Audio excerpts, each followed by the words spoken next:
नमस्कार साथियों। दोस्तों कैसे आप सब? उम्मीद करता हूँ आप सब बहुत अच्छे होंगे। दोस्तों आज हर एक बच्चे के चेहरे पे मुस्कान है और ये मुस्कान की वजह क्या है आप सबको बताने की आवश्यकता नहीं है। आप सभी जानते हैं कि यूपी पुलिस कांस्टेबल का जो पेपर था उसको निरस्त किया गया। देखिए ध्यान दीजिएगा, ये जो पेपर निरस्त करने वाली बात है इसको थोड़ा आपको गौर करना पड़ेगा कि पेपर निरस्त हुआ है ना कि भर्ती निरस्त हुआ है। तो इसलिए आपको दोबारा फॉर्म नहीं भरना पड़ेगा। कुछ बच्चे परेशान है, सर दोबारा फॉर्म भरना पड़ेगा। अरे भाई पेपर निरस्त हुआ है, आपने एक बार फॉर्म भर दिया, बस आपका काम खत्म। अब उसके बाद दोबारा से एडमिट कार्ड जारी होगा, दोबारा से आप परीक्षा देंगे और ये जो प्रक्रिया होगी ये 6 महीने कुल जो है ये प्रक्रिया उसके भीतर भीतर संपन्न कराई जाएगी। अच्छा एक बात मैं आपको बता दूं, आज जो ये फैसला हुआ है कहीं ना कहीं इसके पीछे दो ही कारण थे और दो ही लोगों की मेहनत थी। पहला टीचर, जितने भी टीचर्स थे, ठीक है, जितने भी टीचर्स थे, और जो दूसरा है वो है स्टूडेंट्स। दोस्तों टीचर्स और स्टूडेंट्स इनकी मेहनत का ये नतीजा है कि आज जो है आप सबके पक्ष में फैसला जो है निकलकर सामने आया है। ये बात आप भूल नहीं सकते हो कि टीचर्स और स्टूडेंट्स ने जो मेहनत किया है, पहले तो इन दोनों ने मेहनत किया परीक्षा के लिए, पेपर के लिए मेहनत किया और उसके बाद इन्होंने मेहनत किया पेपर को निरस्त करने के लिए। और यकीनन ये जो आप कह सकते हो जो इनका पावर है ना, आज पूरा उत्तर प्रदेश नहीं पूरे भारत ने देख लिया कि अगर अध्यापक और छात्र जब मिल जाते हैं तो वो किस तरीके से उसका जो है रिजल्ट होता है, क्या नतीजा निकलता है, ये बताने की आवश्यकता नहीं है, आप सबने देख लिया होगा। अगर आप ये कहते हैं कि ये केवल बच्चों की मेहनत है तो इसको भी मैं नहीं मानूंगा। अगर आप ये कहते हैं केवल टीचर्स की मेहनत है इसको भी मैं नहीं मानूंगा। अगर आप किसी एक दो टीचर्स का नाम लेते हैं इसको भी मैं नहीं मानूंगा, क्योंकि वहां पे टीचर्स भी ऑनलाइन ऑफलाइन बहुत सारे टीचर्स थे। आप केवल ऑनलाइन टीचर्स को देख रहे हैं लेकिन बहुत सारे ऐसे टीचर्स भी थे जो ऑफलाइन बच्चों को पढ़ाते थे और उनकी भी संख्या जो है वहां पे मौजूद थी।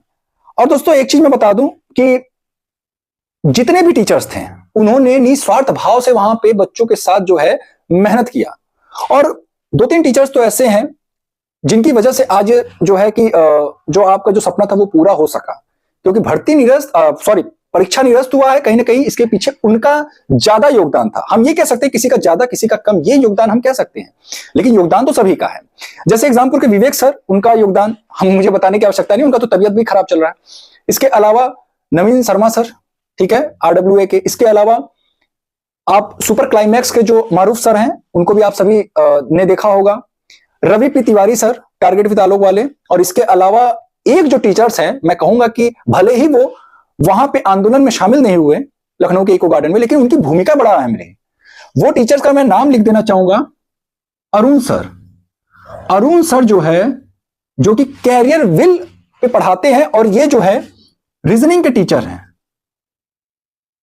ये रीजनिंग के टीचर है और इन्होंने ही सबसे पहले अपने टेलीग्राम चैनल पे जो है पोस्ट किया था पेपर लीक से संबंधित जो साक्ष्य थे, उन्होंने सबसे पहले पोस्ट किया था। और मैं बता दूं अरुण सर यहाँ पे तो सारे टीचर्स जो है लखनऊ के इको गार्डन में मौजूद थे, वहां पे बच्चों के साथ थे, लेकिन अरुण सर जो काम कर रहे थे ना उसकी भी भूमिका बहुत अहम थी। ये सबसे पहले पूरी साक्ष्य लेकर के ये उपस्थित होते हैं आज तक की स्टूडियो पे, और आज तक पे ये जो है वहां पे बिल्कुल बड़े बड़े स्क्रीन पे जो है दिखाते हैं कि देखिए हाँ ये क्वेश्चन का आंसर ये है, पूरा पूरा जो है ये अपना साक्ष्य वहां पे दिखा देते हैं, ठीक है। और उसके बाद ये जो है एबीपी न्यूज चैनल और एक इंडिया टीवी कुछ इस तरीके से कोई न्यूज चैनल था, न्यूज 18 कोई न्यूज चैनल है, उस पे भी ये जो है लाइव डिबेट में भी शामिल होते हैं। और इसका नतीजा ये रहा, देखिए आवाज अपनी जो है अगर आपको शासन प्रशासन तक पहुंचानी तो उसके माध्यम बहुत सारे होते हैं। तो इन्होंने अलग माध्यम को चुना, कुछ टीचर्स ने अलग माध्यम को चुना, कुछ टीचर्स ने अलग माध्यम को चुना। कुछ यूट्यूब के माध्यम से आवाज पहुंचाते रहे, कुछ ट्विटर के माध्यम से, कुछ न्यूज चैनल्स के माध्यम से, और वहीं कुछ जो टीचर्स थे वो धरती स्थल पर, मतलब कि आप कह सकते हो कि जैसे लखनऊ के इको गार्डन में मौजूद होकर के उन्होंने अपनी आवाज बुलंद करी। तो इस तरीके से जो है सभी टीचर्स का योगदान रहा। दोस्तों इस बीच जो है बच्चों के अब जो है बहुत सारे प्रश्न आने लग गए हैं कि सर 6 माह के भीतर तो कहा गया है कि परीक्षा जो है 6 माह के भीतर कराया जाएगा, लेकिन कब तक? ये जो कहा गया है कि अब दोबारा पेपर होने की संभावना कब तक होगी, 6 माह तो कहा गया है, तो 6 माह तो बहुत लंबा समय होता है। देखिए आपको मैं बता दूं अभी लोकसभा का चुनाव होना है, ठीक है, अभी तो यूपी बोर्ड का जो है आपकी परीक्षाएं चल रही है, हाई स्कूल और इंटर की। ये परीक्षाएं अभी चलती रहेंगी और ये हाफ मार्च तक, 12 मार्च तक शायद ये परीक्षाएं चलने वाली हैं, और कंफर्म नहीं हूं, मतलब लगभग वही हाफ मार्च तक आप कह सकते हो। उसके बाद जो है आपका सारी जो तैयारियां हैं वो चुनाव के लिए जो है पूरी होंगी और उसमें जो है सारे अधिकारी लग जाएंगे।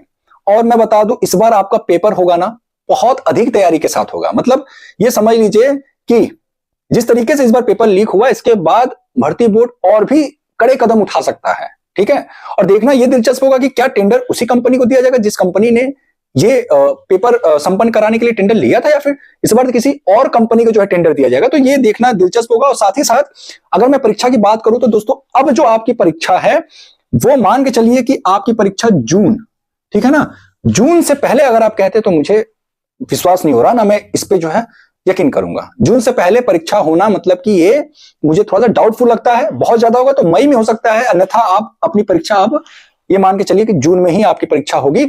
अगर जून में नहीं होती, बहुत जल्दी अगर होगा तो वो मई में हो जाएगा। अप्रैल में तो कोई संभावना नहीं है, अप्रैल में पूरा जो है कि आपका चुनाव चलने वाला है। ठीक है, चलिए, क्या पेपर का लेवल, अब पेपर के लेवल की भी बात कर लेते हैं दोस्तों। जब भी किसी परीक्षा का जब री एग्जाम होता है, मतलब कोई परीक्षा होती है और उसमें धांधली के कारण जब उसको उस परीक्षा को रद्द किया जाता है, निरस्त किया जाता है, उसके बाद जब री एग्जाम होता है तो उसका जो लेवल होता है ना, वो पहले वाली की अपेक्षा थोड़ा सा हार्ड आता है। ठीक है, अब जो लेवल देखने को मिलेगा वो आपको जबरदस्त तरीके से देखने को मिलेगा, ये समझ जाइए। ये मत सोचिए कि ये जो लेवल हमने परीक्षा दिया है इसी लेवल का हो जाएगा, लेकिन हाँ, इस परीक्षा से फायदा क्या होगा वो मैं बता रहा हूं आपको। देखिए, फायदा ये है, अगर मैं फायदा की बात करूं, फायदा यह है कि आपको अब एग्जाम पैटर्न के बारे में बहुत अच्छे तरीके से जानकारी मिल चुका है।